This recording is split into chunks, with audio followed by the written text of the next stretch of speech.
So let's jump right in. So starting off, we're gonna just start talking about Waymo. That's what our plan was for today anyway.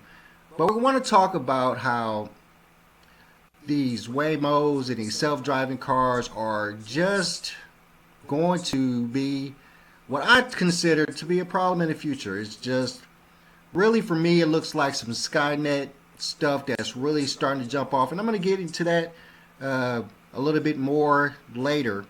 But first, I want to talk about a situation where, and this happened a while ago, so a couple years ago actually, but this is when a Waymo got pulled over by a cop over in Phoenix, Arizona.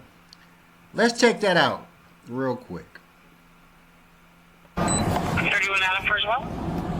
No, can you show me out at 7th Ave in Osborne? I got a unmanned vehicle that was kind of taken off from me. It's a Waymo car. Has it stopped? Yeah, it stopped. It's a 92 Adam Sam, or a 92 Adam 2 Sam Paul, and there's no driver.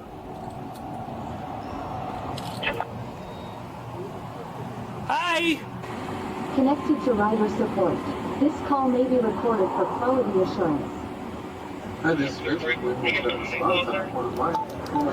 Yeah, this is Officer Hines, Phoenix PD. So, your car here drove into oncoming lanes of traffic.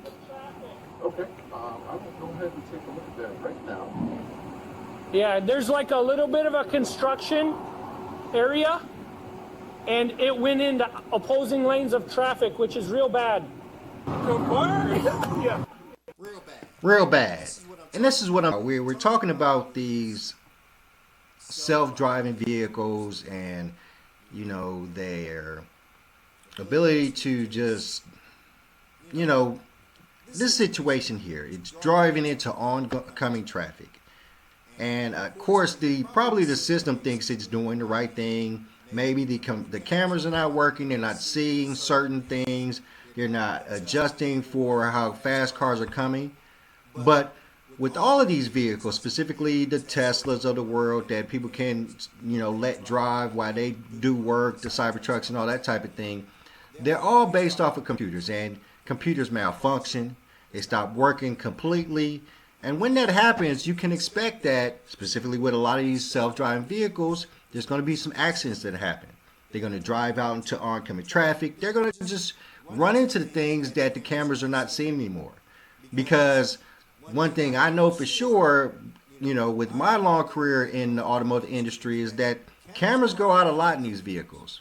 You know, they're one of those things that they just don't spend enough of the research and development to make sure that they're going to last any particular amount of time. So cameras, standardly, if you have a 3-year, 36,000 mile basic warranty on your vehicle, dollars or donuts, the cameras in the rear are going to go out probably at 37,000 miles.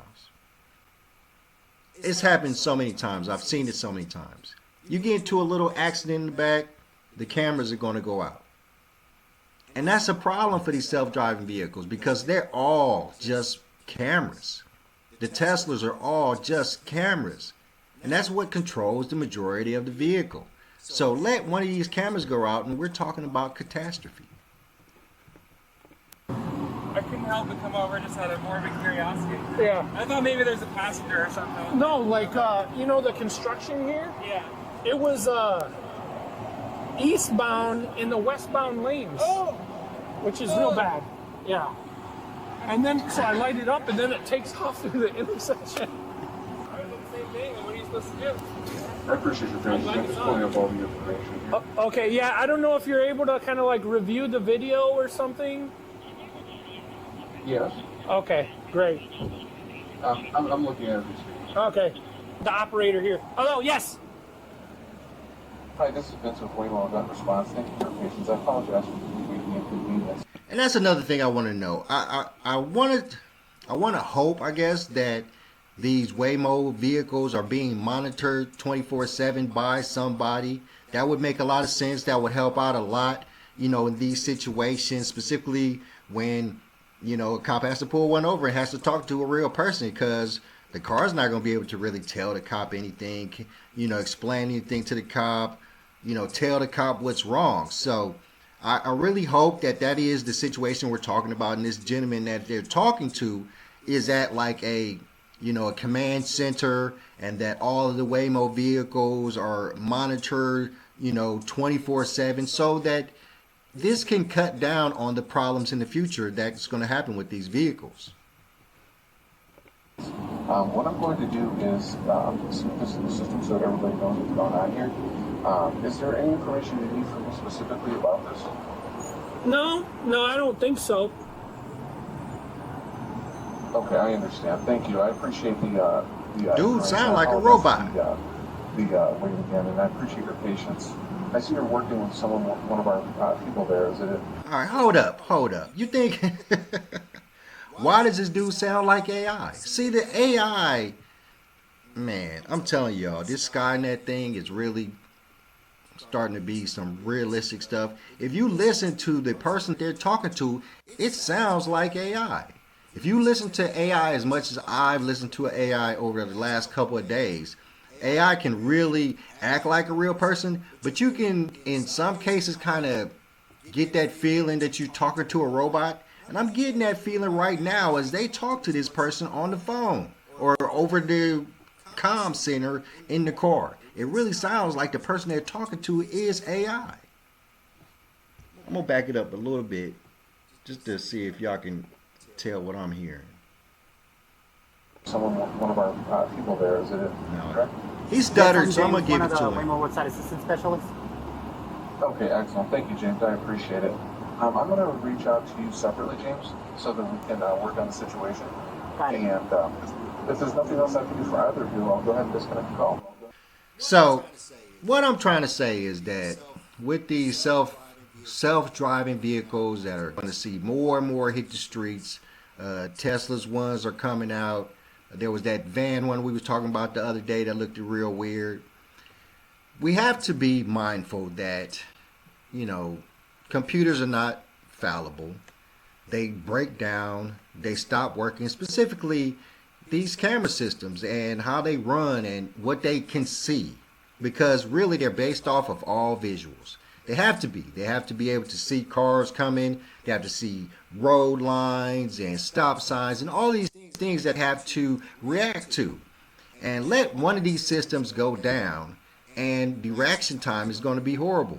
It's going to cause accidents. And the good thing about this situation was there was nobody in this Waymo vehicle to be scared that they're about to get into an accident because the car was about to drive into oncoming traffic.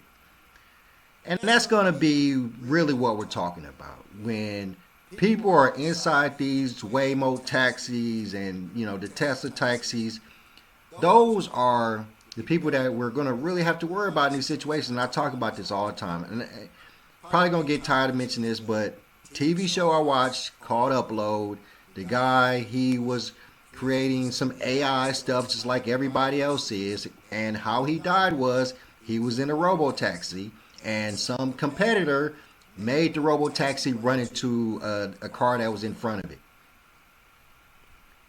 That's not far-fetched. That's not an idea that we can just throw to the side. These computers are susceptible to scammers, to cyber attacks. And my biggest fear is that situation where, these robo-taxis, some cyberpunk just takes them over and starts crashing them into people or crashing them into places. It's so much that could happen with these vehicles. So much that could be controlled, destroyed, and people hurt because of these vehicles. So it's, it is the future and we have to accept it to some degree, but you'll never find me in one of these. I just like real people. I like to give my money to real people. And real people have a propensity to want to keep themselves alive. So I rely on that when I'm driving with other people.